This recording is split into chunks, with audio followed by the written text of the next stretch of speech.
আসসালামু আলাইকুম। ছোট্ট কিউট এই পাহাড়ি লাউটা আমি কোথায় পেয়েছি সে কথাটাই বলছি। প্রথমে রান্নাটা শেয়ার করে নিই।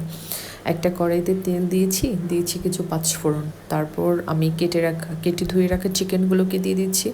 হালকা ভেজে নেব তাই। আমি লবণ আর হলুদ দিয়ে মাংসগুলোকে একটু হালকা করে ভেজে নিচ্ছি। আচ্ছা, তারপর আমি বেটে রাখা মশলাগুলো দিয়ে দিব একে একে। মাংসটা ভাজা হয়ে গেলে আমি আদা রসুন বাটা, জিরা, ধনিয়া বাটা, কাঁচামরিচ আর শুকনো মরিচ বাটা আমি এগুলো দিয়েছি গরম মশলা, তেজপাতা, এগুলো দিয়ে মাংসগুলো নেড়ে নিব। এখন বলি, লাউটা পেয়েছি বসুন্ধরা স্বপ্নের আউটলেটে। বান্দরবানের ছোট্ট একটা কর্নার আছে, ওখান থেকে বান্দরবান থেকে আনা অনেক পাহাড়ি সবজি পাওয়া যাচ্ছে। বাঁশকুড়ুল, টকপাতা, হলুদ ফুল, ছোট পাহাড়ি লাউ, কলা ইত্যাদি আরও অনেক কিছু পাওয়া যাচ্ছে। তাই লাউটা দেখে খুব ভালো লাগলো, একদম কচি এবং ছোট। তো ভাবলাম এটা নিয়ে যাই।